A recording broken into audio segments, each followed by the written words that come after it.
सो यहाँ पे this is basically the final part of basic organic chemistry, which is related to the core organic chemistry, and this is one of the most important topic in organic chemistry. ठीक है ना.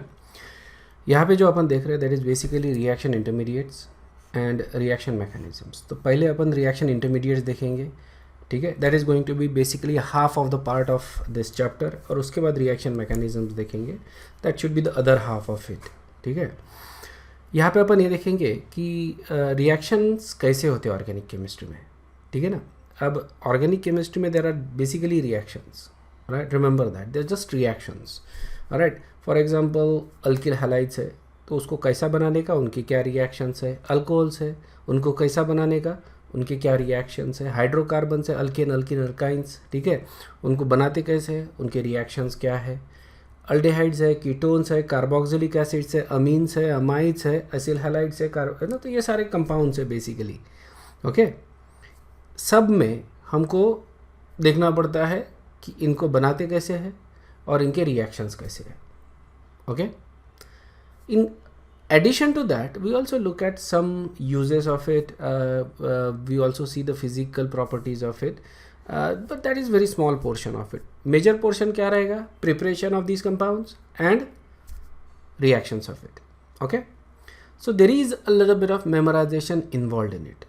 Little bit तो मैंने undermine कर दिया. Basically there is a significant memorization involved in it. So you need to know the reactions first, ठीक है, and then you need to know how to apply these reactions in getting where you want to get. Okay, किस तरह के questions पूछे जाते हैं exams में.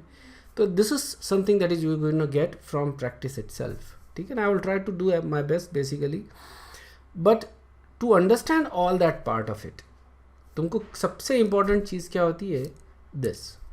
Okay, ये basic fundamental चीज़ है. अगर यही नहीं मालूम तो तुमको reactions में से कुछ भी समझ में नहीं आएगा. मतलब तुम्हारा पोर्शन क्या हो जाएगा, 100% मेमोराइजेशन हो जाएगा. Okay, rather than understanding it and logically thinking about it, तुमको सारी की सारी रिएक्शंस मेमोराइज करनी पड़ेगी. ठीक है. और जैसे कि तैसे कोई भी चीज़ एग्ज़ाम्स में पूछी नहीं जाती. मतलब तुमने बहुत मेहनत करके सारे रिएक्शंस याद कर लिए, बट उस तरह का क्वेश्चन एग्ज़ाम में आएगा ही नहीं. ऑर्गेनिक केमिस्ट्री में पूरा फ्लैट हो जाएगा. ठीक है, ये ध्यान में रखना. सो to apply the reactions to to solve the questions, to solve the problems, okay, उसके लिए तुमको एक ये फंडामेंटल या बेसिक चीज़ें मालूम रहे. This is true for all subjects, ध्यान में रखना. ओके, अप्लीकेशन बेस्ड क्वेश्चंस जब भी आते हैं, तुम्हारा बेसिक अच्छा होना चाहिए. उसी के बेसिस पे तुम उस क्वेश्चंस को अप्रोच कर सकते हो, सॉल्व कर सकते हो. ऑलराइट, ऑलवेज जो अपना बैक ऑफ द माइंड है ना, वहाँ पे तुमको always you have to think what is the underlying fundamental principle behind it. ये तुम्हारे दिमाग में हमेशा रहना ही चाहिए. Okay, that is the base. तुमको फंडामेंटल्स के ऊपर डायरेक्ट क्वेश्चन नहीं पूछेंगे, लेकिन बहुत क्वेश्चंस में, ऑलराइट, मोर देन 60 या 70% क्वेश्चंस में तुमको ये अंडरलाइंग प्रिंसिपल्स जो होते हैं ना, वो अप्लाई करने पड़ते हैं.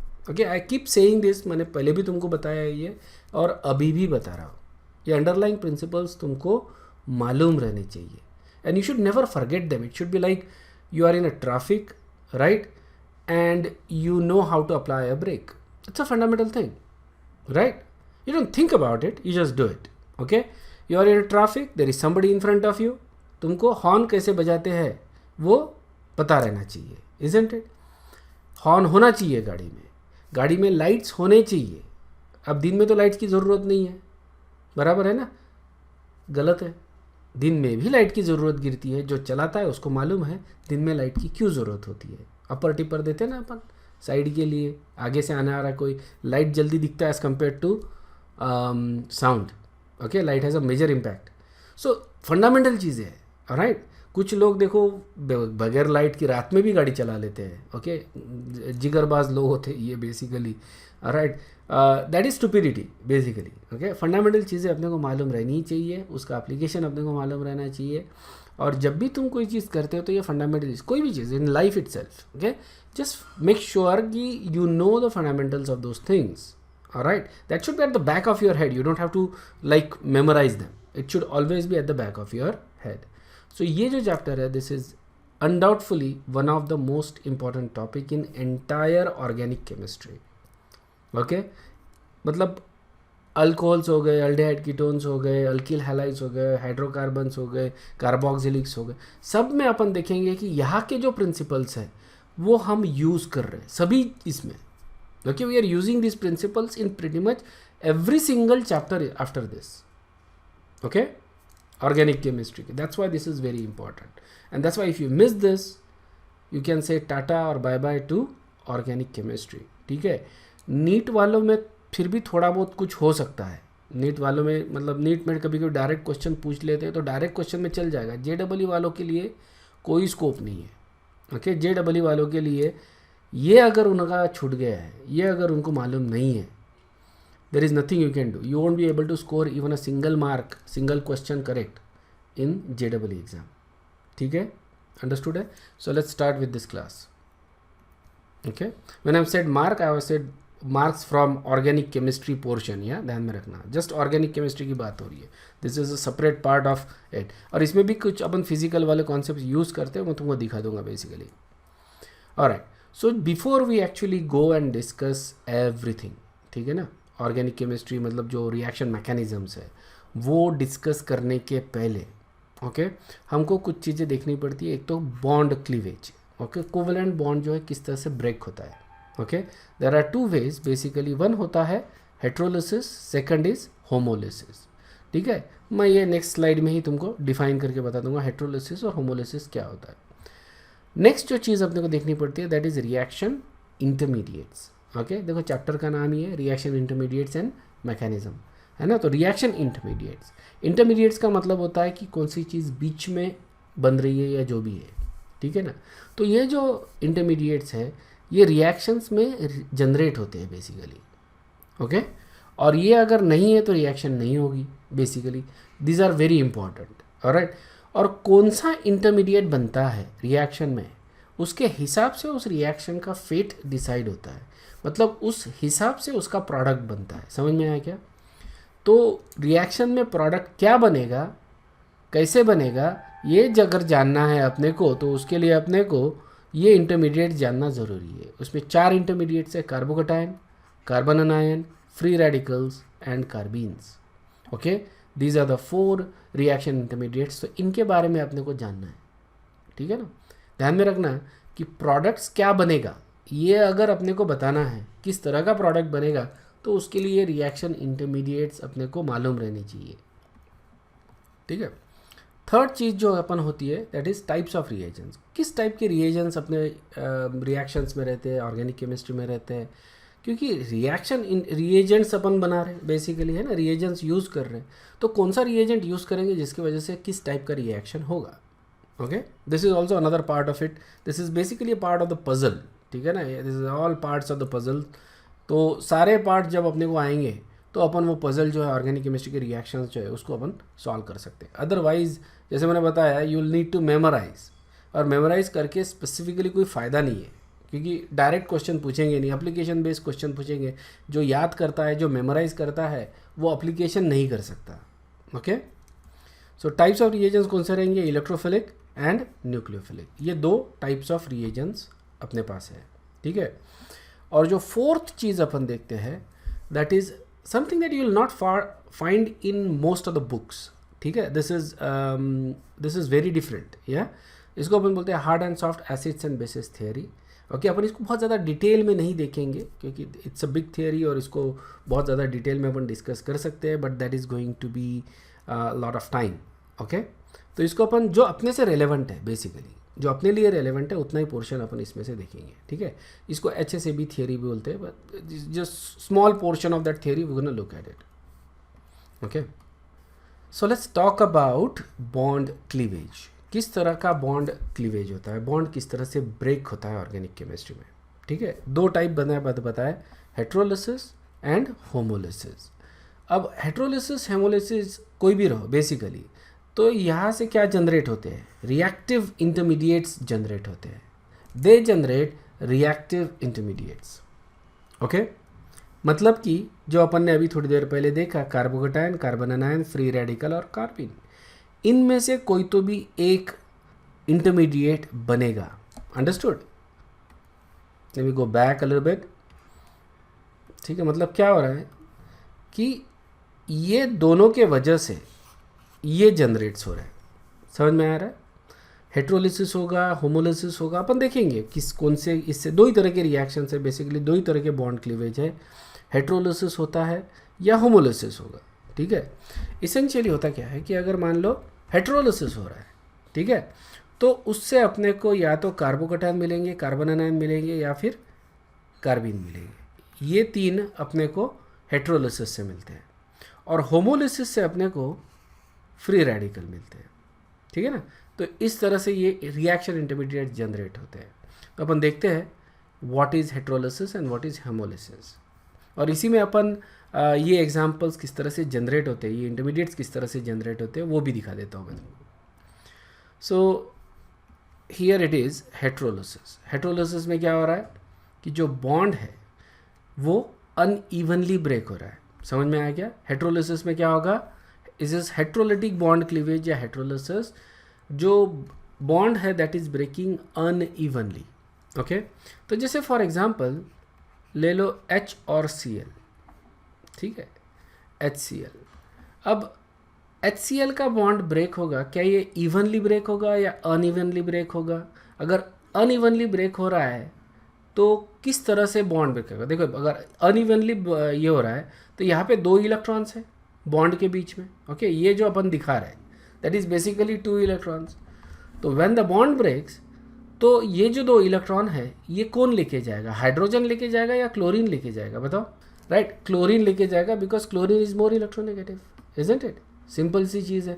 सो chlorine is going to take 2 electrons with itself, और क्या जनरेट होगा फिर? है ना, H+ आयन और Cl- आयन जनरेट होगा। राइट, जब भी कोई कंपाउंड H+ आयन देता है तो उसको अपन एसिड बोलते हैं। ओके, तो यहाँ पे देखो पॉजिटिव और नेगेटिव आयंस जनरेट हो रहे हैं। इस तरह के बॉन्ड क्लीवेज को अपन बोलते हैं हेट्रोलिसिस। ये अंडरस्टूड है क्या definition? So basically in a heterolysis you generate cations and anions. ठीक है, तो ये देखो इस तरह से ये बॉन्ड क्लीवेज यहाँ पे दिखाते हैं अपन। 2 इलेक्ट्रॉन से, दोनों इलेक्ट्रॉन B लेके जा रहा है because B is more electronegative. So B ने अनायन बना दिया, A ने कैटायन बना दिया। अब मान लो कि रादर देन दिस, ठीक है ना, आई यूज दिस, ठीक है, तो क्या होगा, यहाँ पे ये बन जाएगा, isn't it? ठीक है, अब ये भी तो कैटायन ही है ना, जैसा ना, दिस इज अ कैटायन, लेकिन ये कैटायन किसका है? कार्बन का। Obviously there are hydrogens also, लेकिन ये जो कैटायन है ये कार्बन का कैटायन है, क्योंकि पॉजिटिव चार्ज कार्बन के ऊपर है, हाइड्रोजन के ऊपर नहीं है।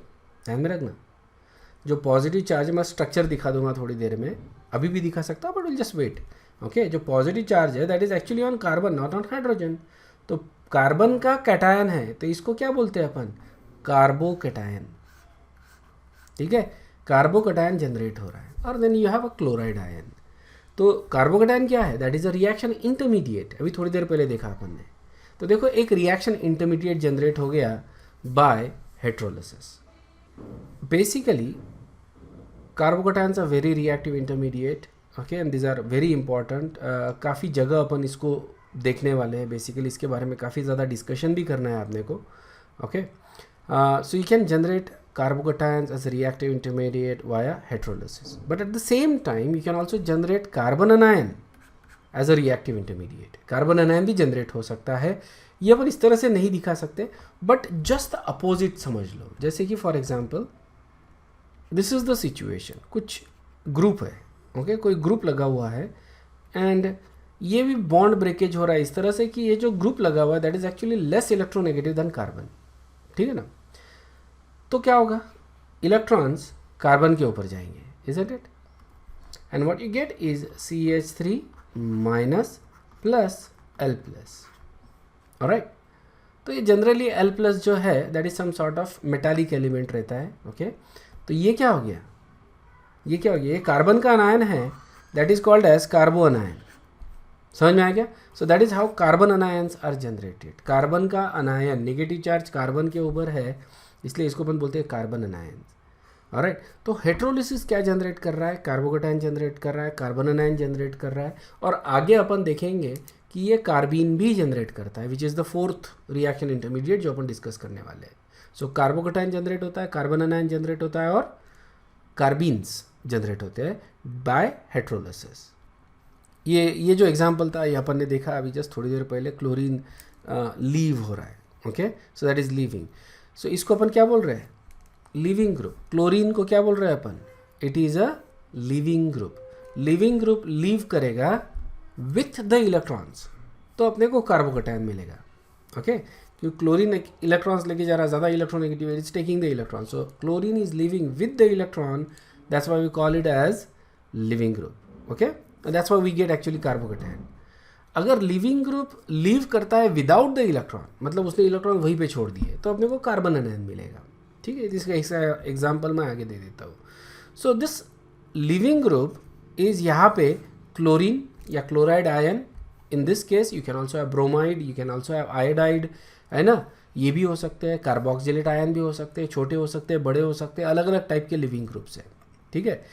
कॉमनली जो हम यूज़ करते हैं that is basically water, NH2, ammonia, bromide, okay, bromide ion is also very good leaving group, okay, okay, so bromide ion also leaves and you get carbocation, okay, so we will see these examples, काफ़ी ज़्यादा examples देखेंगे अपन, okay, some of these living groups are here, okay, जो मैंने yellow में mark किए हैं, okay, yellow में mark, these are living groups, these are very poor living groups, okay, these are not good, okay, poor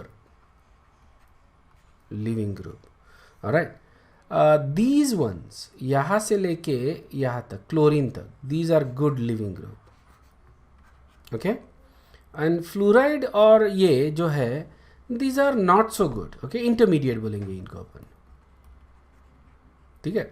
so nitrogen molecule देखो leave करेगा, okay, this is actually nitrogen attached molecule attach to a R group, ठीक है।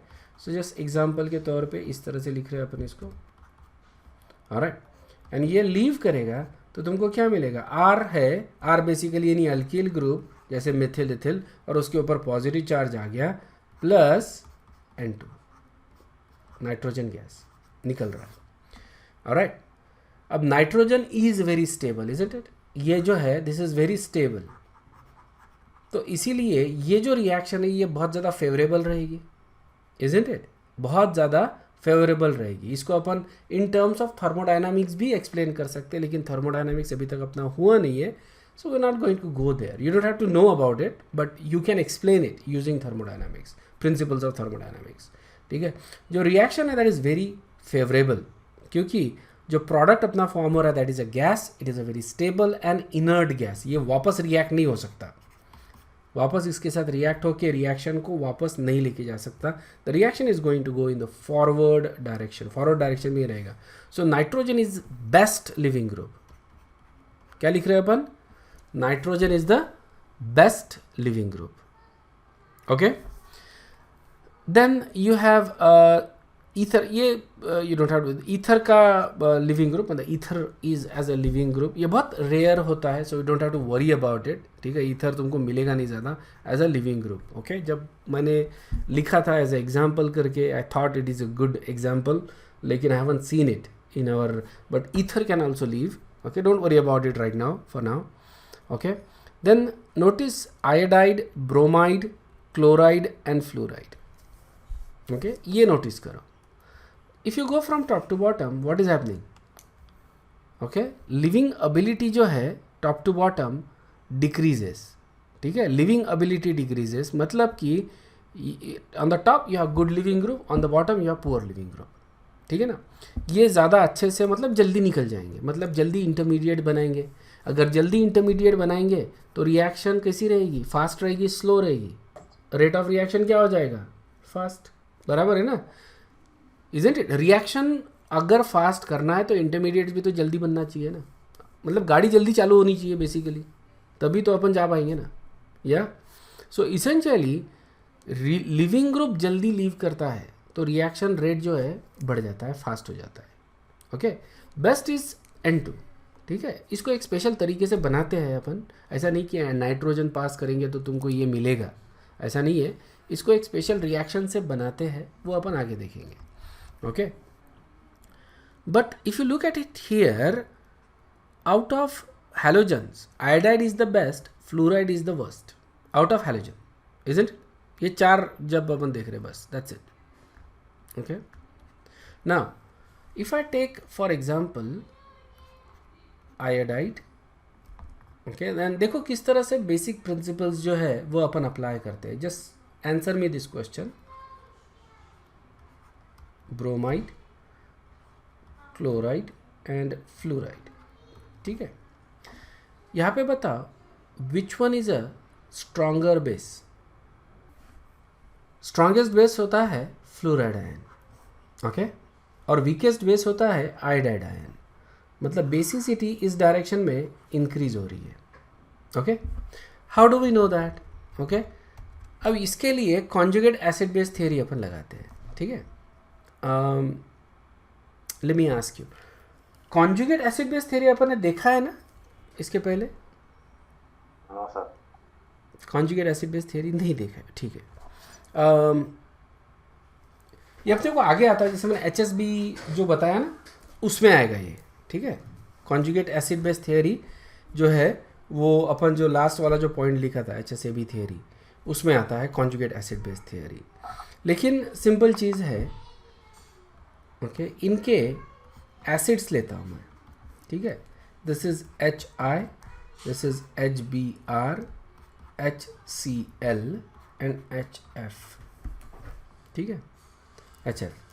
Acidity का trend क्या है इनमें? ये जो कंपाउंड्स है इनमें एसिडिटी का ट्रेंड क्या है?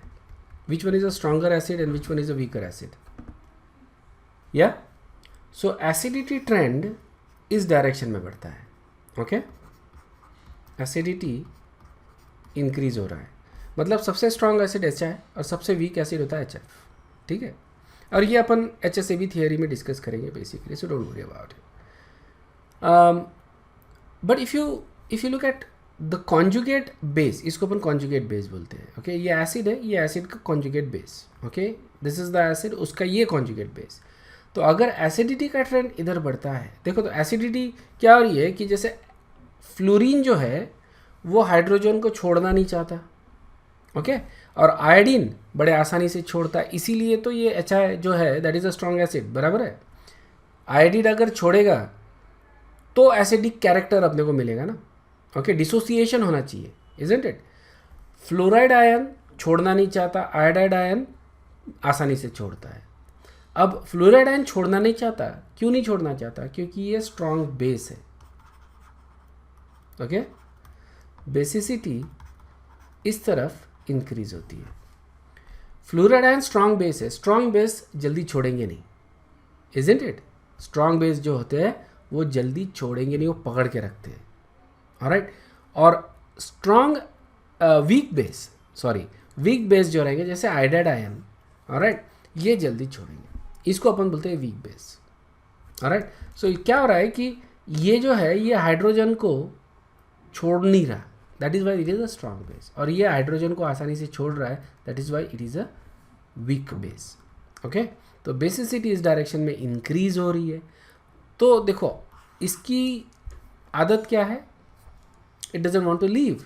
बराबर है ना, डजंट वांट टू लीव, इसीलिए तो ये वीक एसिड है ना. This is the weakest acid क्योंकि fluoride doesn't want to leave, isn't it? और स्ट्रॉन्ग एसिड HI, इसमें आयोडाइड जल्दी छोड़ना चाहता है. तो देखो वही हो रहा है, आयोडाइड जल्दी छोड़ना चाहता है, फ्लोराइड जल्दी छोड़ना नहीं चाहता. ये समझ में आया क्या? ऑलराइट, सो ये तुमको ध्यान में रखना है. ओके, क्योंकि ये अपन आगे यूज़ भी करने वाले हैं. ये वाली चीज़ें देख लो. Okay, what you get, what is the leaving group? यहाँ पे इसको लिख रहे हैं अपन ऐसा, that is the leaving group. Water is the leaving group. ठीक है ना? उसी तरह से यहाँ पे that is the leaving group, ये है ROH. ओके, R2 लिखा है मैंने, it should just be R actually.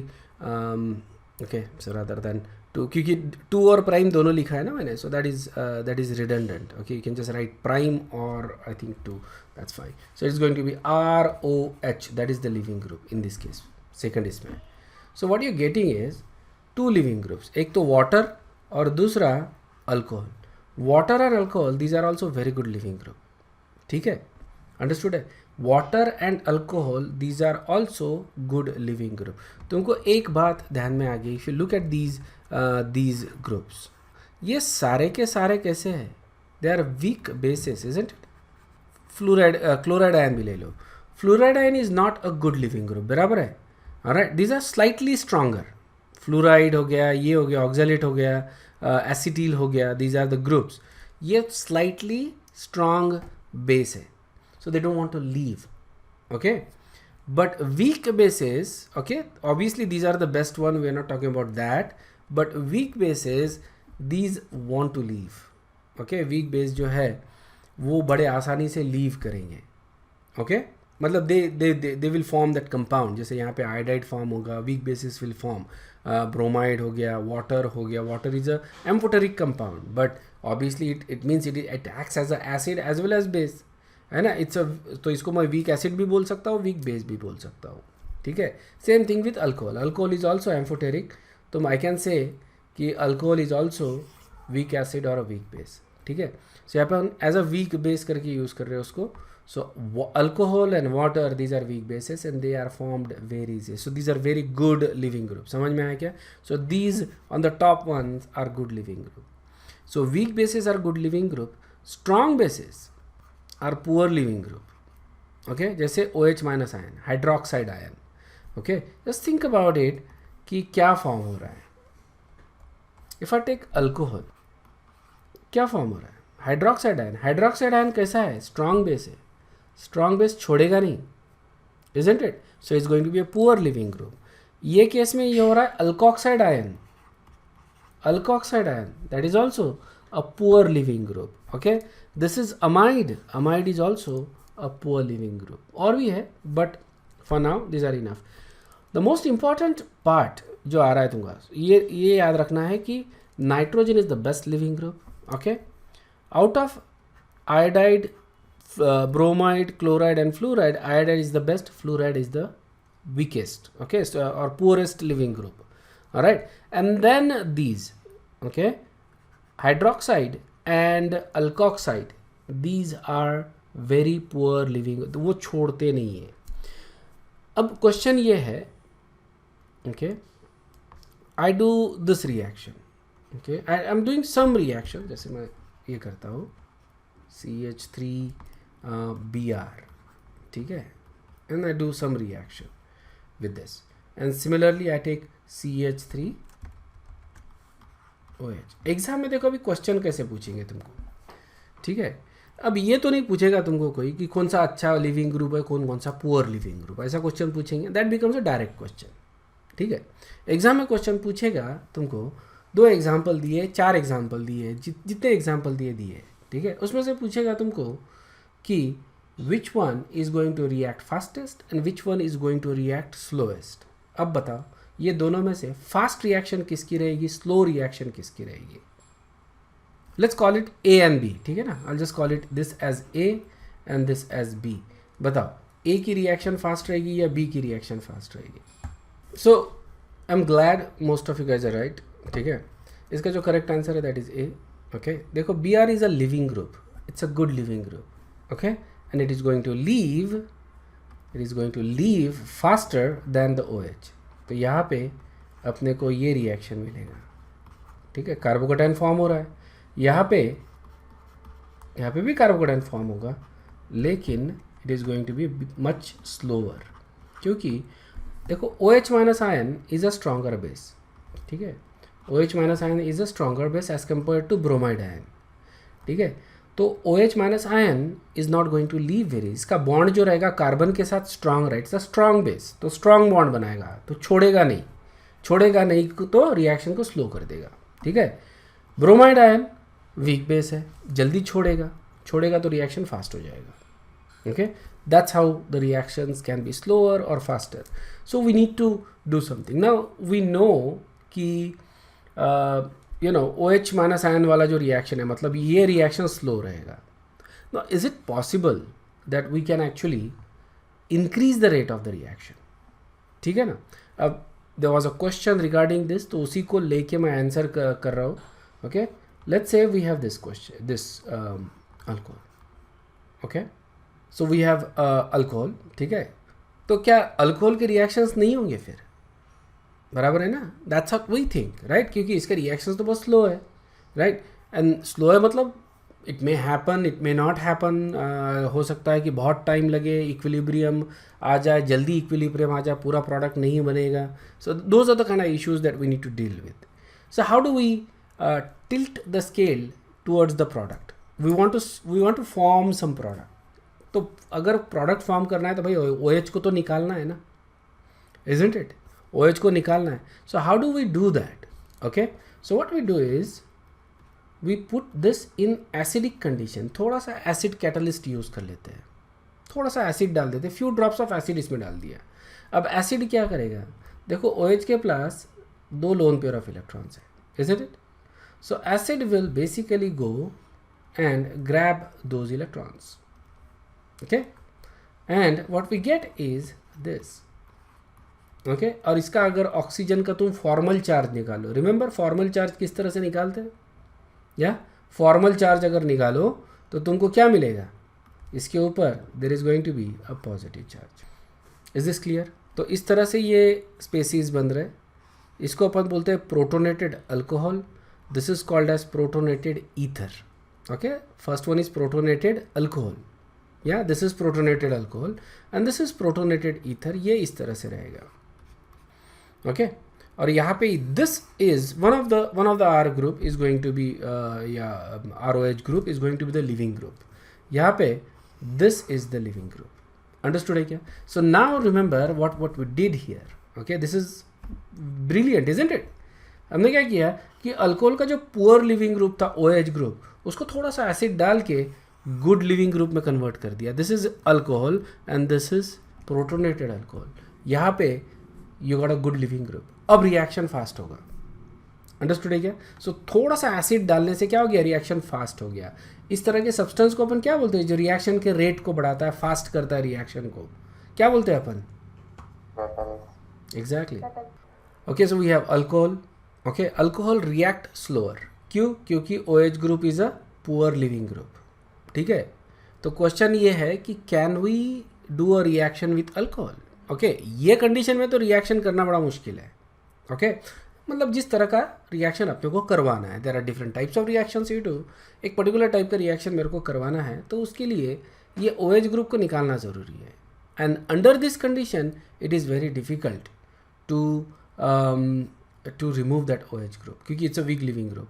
तो मैं क्या करता हूँ, उसमें थोड़ा सा एसिड डालता हूँ, okay. Few drops of acid अगर डाल दिया मैंने, ओके। सो नाउ एसिड कुछ अल्कोहल मॉलिक्यूल्स को प्रोटोनेट कर देगा, okay.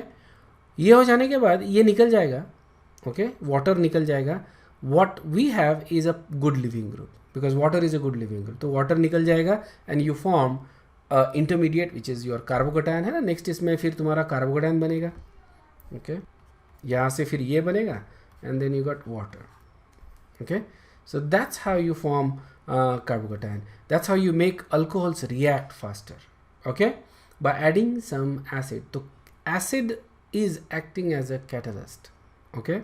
And similarly we can also do this with ether। और ये तुम देखोगे जब reactions अपन करेंगे तो ये तुमको दिखेगा as an example, alright। जैसे for example if you remember dehydration of alcohol किया जाता है बाय एडिंग कॉन्सेंट्रेटेड H2SO4। ये शायद से तुमने 10th में पढ़ा होगा। अल्कीन एज अ प्रोडक्ट मिलता है, गाइस रिमेंबर दैट। नेक्स्ट जो कैटेगरी है बॉन्ड क्लीवेज की, दैट इज होमोलिसिस। होमोलिसिस हो रहा है, ओके। मतलब कि इवनली बॉन्ड ब्रेक हो रहा है। होमो बोले तो even break, isn't it?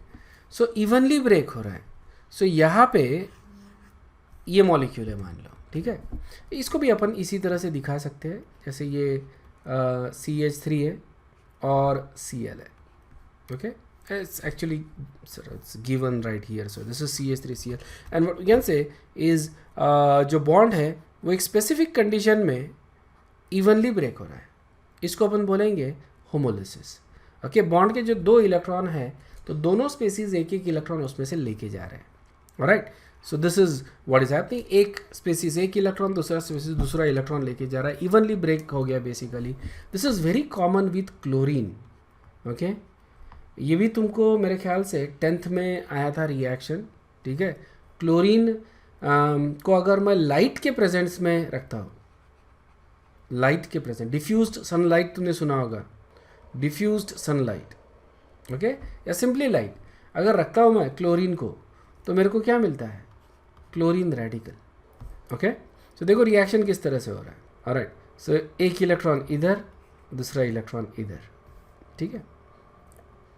And देखो एरोज मैंने तुमको पहले भी बताया कि एरो का मतलब क्या होता है। ये फिशुक एरो है, ये जब अपन ड्रॉ करते हैं तो एक इलेक्ट्रॉन मूव कर रहा है, और जब हम इस तरह से मूव करते हैं, ओके, ये एरो दिखाता हूँ मैं, जैसे इस तरह का arrow, okay, double headed arrow जिसको बोलते हैं, तो 2 इलेक्ट्रॉन मूव हो रहा है, alright.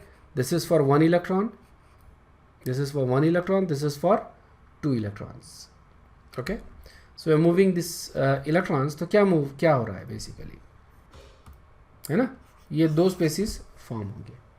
So this is also homolysis, okay, homolytic bond cleavage हो रहा है। क्लोरीन, ब्रोमीन, आयोडीन, इनके लिए बहुत कॉमन है ये, इनको लाइट दिखा दो तो ये ब्रेक हो जाते हैं बेसिकली, ओके। क्लोरीन रेडिकल्स जो है वो फॉर्म होते हैं। हम जनरली क्लोरीन रेडिकल ही यूज़ करेंगे, क्लोरीन रेडिकल ज़्यादा रिएक्टिव होता है as compare to bromine and iodine, ठीक है, मतलब क्लोरीन ज़्यादा जल्दी ब्रेक होता है बेसिकली, ओके।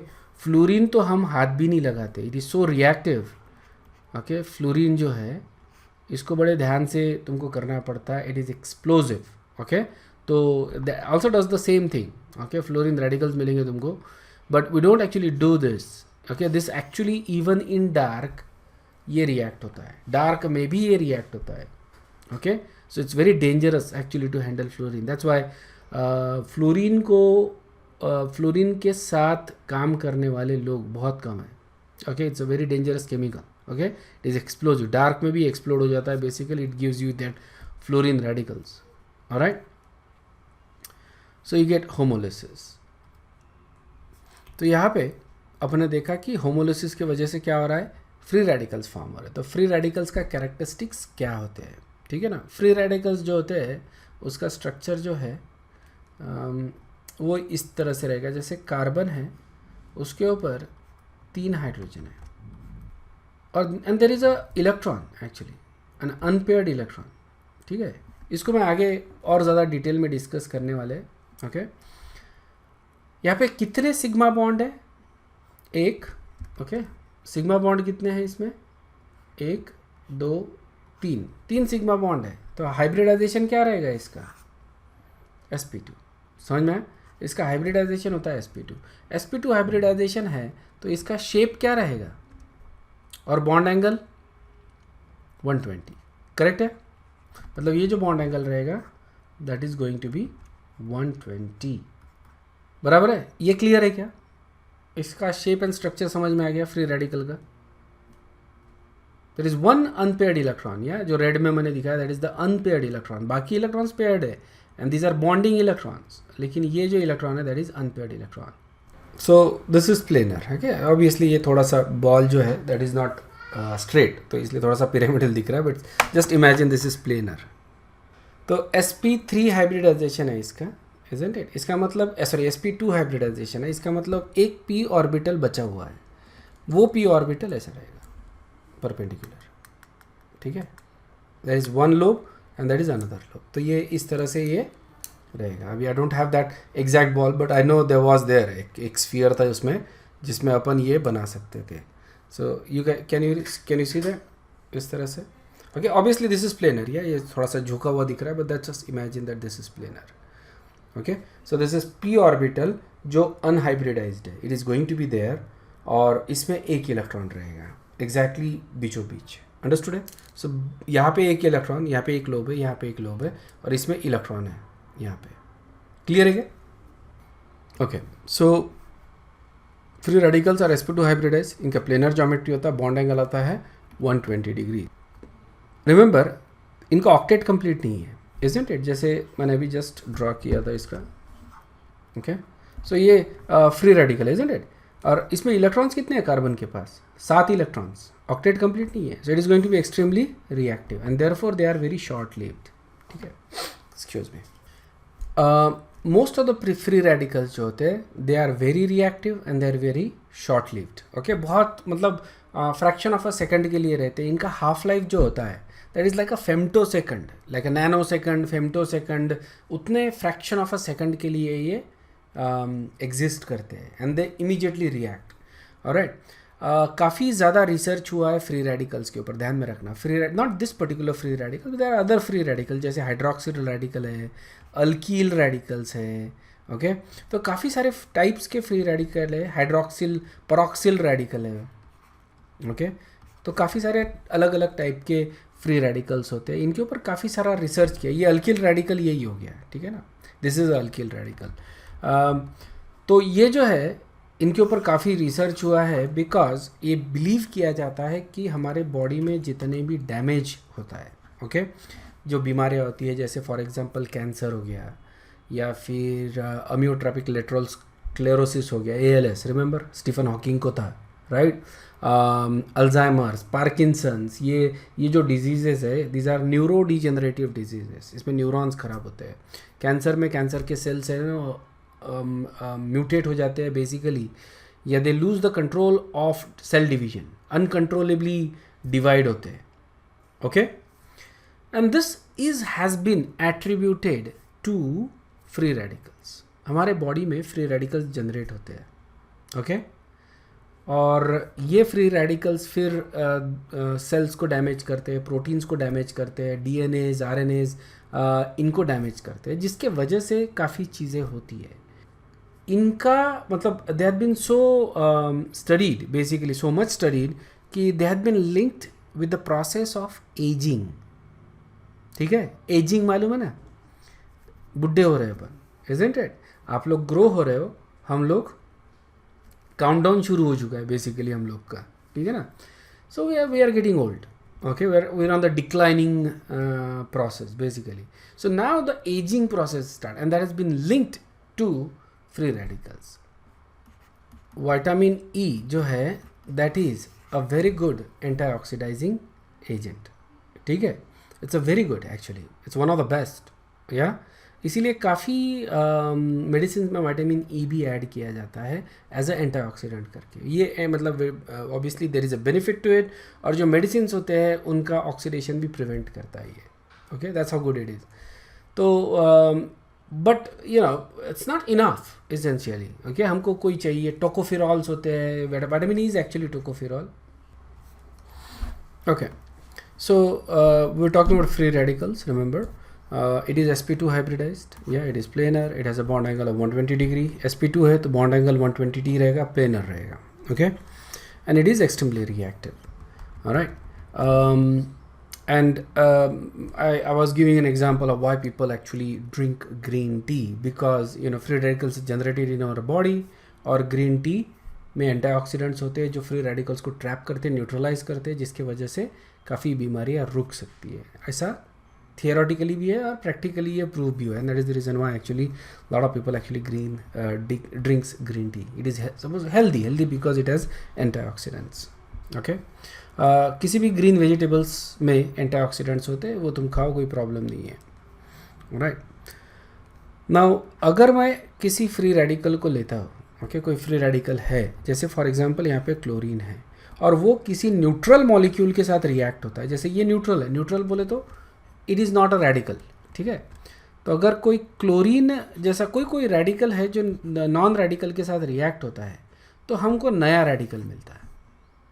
रिएक्शन रुकती नहीं है, ठीक है ना, एक नया रेडिकल मिलेगा. अब ये नया रेडिकल क्या करेगा, ये फिर किसी नॉन रेडिकल के साथ रिएक्ट होगा और फिर से कोई नया रेडिकल मिलेगा. ठीक है, और ये कंटिन्यूसली चलते रहेगा प्रोसेस, समझ लें. तो new radicals are continuously produced basically, and that is the problem. जैसे हमारे बॉडी में एक रेडिकल फॉर्म हुआ तो रुकता नहीं है, वो वैसे ही नहीं रहेगा, वो जाएगा, वो जाके प्रोटीन का रेडिकल बना देगा, किसी दूसरे मॉलिक्यूल का, बायोमॉलिक्यूल का रेडिकल बना देगा, DNA का रेडिकल बना देगा, मतलब किसी का भी रेडिकल बना सकता है. Okay, and that is the problem, remember. और यही होता है हमारे ओजोन के साथ. ओके, जो हम ये CFCs जो ऊपर भेजते हैं बेसिकली, रिमेंबर CFCs जो होते हैं ना, वो ऊपर जाके रेडिकल बनाते हैं। कौन सा रेडिकल बनाते हैं? क्लोरीन रेडिकल ही बनाता है, ठीक है ना। और ये क्लोरीन रेडिकल जो है फिर ओजोन के साथ रिएक्ट होते हैं और ओजोन को न्यूट्रलाइज करते हैं इनटू ऑक्सीजन, ओके। ओजोन को कन्वर्ट कर दिया ऑक्सीजन में और फिर एक नया रेडिकल बना दिया। ये नया रेडिकल फिर किसी दूसरे ऑक्सीजन के ओजोन के साथ रिएक्ट होगा, उसको कन्वर्ट करेगा ऑक्सीजन में और फिर नया रेडिकल बनेगा। और ये रेडिकल इस तरह से जनरेट होते जाते हैं। हर बार एक नया रेडिकल जनरेट होता है, हर बार वो ओजोन को ऑक्सीजन में कन्वर्ट करता है, and that is the problem. समझ में? इसकी वजह से ओजोन डिप्लीशन होता है, ऑलराइट। और ये काफ़ी देर तक ऐसे ही चलते रहता है। ये बोला गया है कि एक CFC मॉलिक्यूल, एक radical near about 20,000 ozone molecule को डिस्ट्रॉय करता है। रिमेंबर, एक रेडिकल 20,000 ओजोन मॉलिक्यूल को डिस्ट्रॉय करता है, कि ये प्रोसेस कंटिन्यूसली चलते रहती है। Okay, here's a review question. What type of cleavage bond is involved in this case? Okay, case A में कौन सा है और केस बी में या 2 में कौन सा है, बताओ। So obviously the correct answer is C. The first one is heterolysis, the second one is homolysis. Heterolysis में अपने को पॉजिटिव और नेगेटिव आयंस मिलते हैं, होमोलिसिस में रेडिकल्स मिलते हैं, ठीक है ना। अब जो अपन बात करेंगे वो बात करेंगे रिएक्शन इंटरमीडिएट्स को लेके, and these are again very important things, remember that, okay. Reaction intermediates are exceptionally important because they drive the reaction. इससे रिएक्शन का फेट डिसाइड होता है, मतलब कौन सा प्रोडक्ट बनेगा, मेजर प्रोडक्ट कौन सा रहेगा, माइनर प्रोडक्ट कौन सा रहेगा, ये भी अपने को डिसाइड करना पड़ता है, मेजर माइनर, ठीक है। सो रिएक्शन में डेफिनेशंस तो ऐसा है कि कोई चीज़ जो बीच में फॉर्म हो रही है, okay, from reactant to product, उसको अपन बोलते हैं रिएक्शन इंटरमीडिएट। फॉर एग्जांपल, मेरे को रिएक्शन करनी है A + B gives you C, ठीक है। तो ऐसा नहीं है कि A और B मैजिकली C बनाएंगे, okay. They go to transition, they go to changes basically, alright, और उसके बाद C बनेगा। तो होता क्या है कि A और B रिएक्ट होके कोई Y टाइप का एक कॉम्प्लेक्स बनाएगा, कोई इंटरमीडिएट बनाएगा, ठीक है, और फिर ये YC बनाएगा, अंडरस्टूड है। सो इस तरह से ये हो रहा है। अगर मैं ओवरऑल रिएक्शन देखता हूँ, Y दोनों साइड में आ रहा है, Y को कैंसिल कर दूंगा, so we get that overall reaction. मतलब कि अपन सिर्फ अगर रिएक्शन देखेंगे तो हमको पता भी नहीं चलेगा कि कोई रिएक्शन इंटरमीडिएट इसमें बना था, okay. We won't be able to detect it, alright. Second चीज़ है कि रिएक्टिव ये जो इंटरमीडिएट्स होते हैं, these are very reactive, okay, they are very reactive. जैसे मैंने तुमको बताया, they exist only for a fraction of a second, isn't it. इनको तुम आइसोलेट करके स्टडी नहीं कर सकते, okay. So we can't actually see them, alright. In many cases इनको डिटेक्ट करना भी बहुत मुश्किल होता है। अब हम लोग, we have technology good enough कि हम लोग इनको डिटेक्ट कर सकते हैं, ठीक है ना अभी।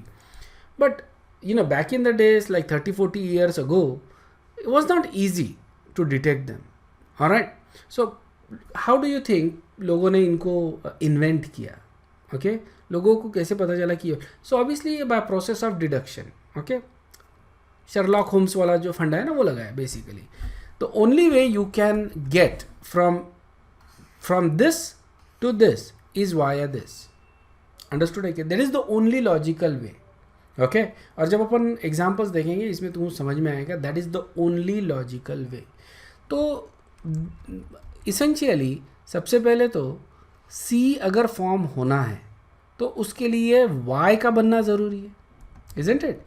Y अगर नहीं बना, मान लो अगर Y ही नहीं बना तो ये नेक्स्ट स्टेप ही नहीं होगा, C नहीं बनेगा, प्रोडक्ट ही नहीं मिलेगा, ठीक है ना, समझ में। सो ये ज़रूरी है बेसिकली। सेकेंड चीज़ ज़रूरी होती है कि what type of Y is going to decide what type of C, समझ में है। अपना प्रोडक्ट कैसा बनेगा, कौन सा बनेगा, ये कौन डिसाइड कर रहा है, Y डिसाइड कर रहा है, ओके। जिस टाइप का Y रहेगा उस टाइप का अपना प्रोडक्ट रहेगा, अंडरस्टूड। सो बेसिकली अपना जो फोकस है अभी वो इस Y स्टार के ऊपर है, जिसको अपन क्या बोल रहे हैं, रिएक्शन इंटरमीडिएट्स। 4 टाइप के होते हैं reaction intermediates, remember that. Carbocation, carbon anion, free radical and carbene, okay. तुमको एक फ्री रेडिकल के बारे में अभी थोड़ा आइडिया तो आ ही गया होगा, ओके। अपन ने अभी इनको जस्ट स्टडी किया है फ्री रेडिकल्स को, ऑलराइट। sp2 हाइब्रिडाइज होते हैं, प्लेनर होते हैं, बॉन्ड एंगल 120 का होता है, काफ़ी रिएक्टिव होते हैं और ये हमेशा फ्री रेडिकल्स जनरेट करते रहते हैं, that is free radicals. Okay, बाकी जो है उनके बारे में अपने को स्टडी करना है, तो अपन सबको एक साथ स्टडी करेंगे बेसिकली। तो ऑर्गेनिक केमिस्ट्री में ये बहुत ज़्यादा ज़रूरी है टू आइडेंटिफाई कि कौन से टाइप का इंटरमीडिएट बन रहा है भाई, बराबर है, क्योंकि जिस टाइप का इंटरमीडिएट बनेगा उस टाइप का अपने को प्रोडक्ट मिलेगा, उस टाइप का अपना रिएक्शन रहेगा, ठीक है। फ्रॉम एग्जाम स्टैंड पॉइंट भी अगर देखा जाए तो which is the right product, which is the correct answer, इसके लिए तुमको ये मालूम होना चाहिए कि ये कौन से टाइप का रिएक्शन है और इसमें कौन सा इंटरमीडिएट बन रहा है। अगर ये तुम नहीं बता सकते, मैंने तुमको पहले ही बताया, अगर तुम ये नहीं बता सकते जो कि अपन ये चैप्टर में कवर कर रहे हैं, तो तुम ऑर्गेनिक केमिस्ट्री के क्वेश्चंस का आंसर नहीं कर सकते। ओके, तुम्हारा वो सेक्शन में से, ऑर्गेनिक केमिस्ट्री के सेक्शन में से स्कोर नहीं आएगा। अगर ऑर्गेनिक केमिस्ट्री में से स्कोर नहीं आया तो पूरे केमिस्ट्री में स्कोर नहीं आ रहा है, मतलब तुम्हारा जो JEE है वो नहीं आएगा। That is very plain and simple. ठीक, समझ में आया ना, वेरी प्लेन एंड सिंपल। तो we need to identify that for reaction. तो ये अपन धीरे धीरे पढ़ेंगे बेसिकली, ओके। लेकिन ये ज़रूरी नहीं है कि हर बार यही बने, ठीक है, यही बने। There are other types of free intermediates also. कभी कभी ट्रांजिशन स्टेट्स बनते हैं which are basically complex things, ठीक है। ये भी अपन देखेंगे आगे, ट्रांजिशन स्टेट्स भी अपने को मिलते हैं, but they are not intermediates in true sense, मतलब इन चारों में से नहीं है। These are intermediates in which are very complex type के इंटरमीडिएट्स होते हैं, थोड़े से बड़े होते हैं, ओके। तो उस टाइप के ट्रांजिशन स्टेट्स बनते हैं, उनसे भी रिएक्शन होती है। यू कैन से कि transition states are also intermediates in the reactions and that decides a different type of reaction, ठीक है।